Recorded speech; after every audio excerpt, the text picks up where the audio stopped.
Welcome to the WebLedger. Let us switch the perspective now. How about looking from the lens of the client? Let us get right into it.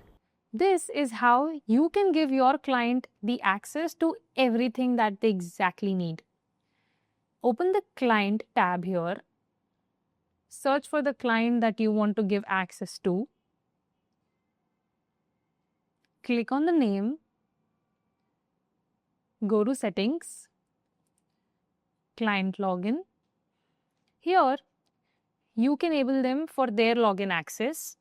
Enable them for the drive access, for the billing access, for the task access, and everything that you need detailed.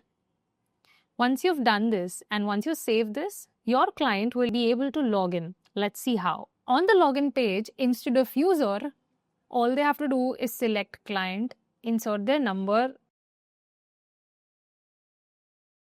Once the number is inserted in, send an OTP.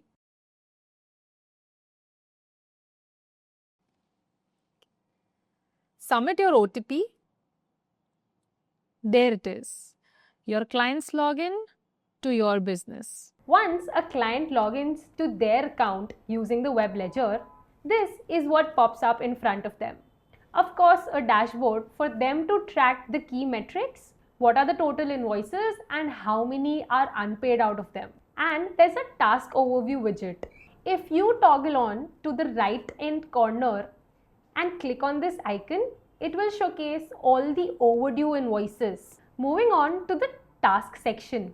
This helps identify all the tasks that are going on with reference to the client in the business and track the status for the same.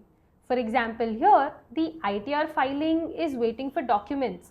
So you can ensure that you send all the documents. The billing section. Click onto the invoice section and this is a summary of all the invoices that have been generated under your name. You can choose to download them using this download action button. And you can also filter them based on their status, paid or unpaid.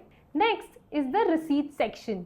Here, all the receipts are summarized for you to track. You can again download it using the download action button right here. If you switch to My Profile, you will be able to see all the details captured by the business for you. Details for GSTR, for income tax, for DSC, as these are the services that are being provided to you. And some basic details of nature of business, contact details, etc. etc. Next, we switch to the My Drive section. Here, all the documents are stored at one single place for your easy access. For example, in the KYC folder, you can see your Aadhaar card, your PAN card, and a follow-up Excel document. In the In Documents folder, all the documents that you have shared with the firm will be available once they create a record for the same. Out Documents again features all the documents that have been shared by the firm to you after the record is created. Moving on to the Invoice folder, this will feature all the invoices that have been generated under your name, bifurcated based on the services and the dates. Next, coming to the Services folder. Once you step into it and select a specific service, you will be able to see the documents bifurcated based on different years. Select a year. You can also upload the document here. Click on Add New, select the file and simply upload file. That's all about it. This will help your client navigate through their login and feel belonged to your business. Thank you for joining in at the WebLedger office.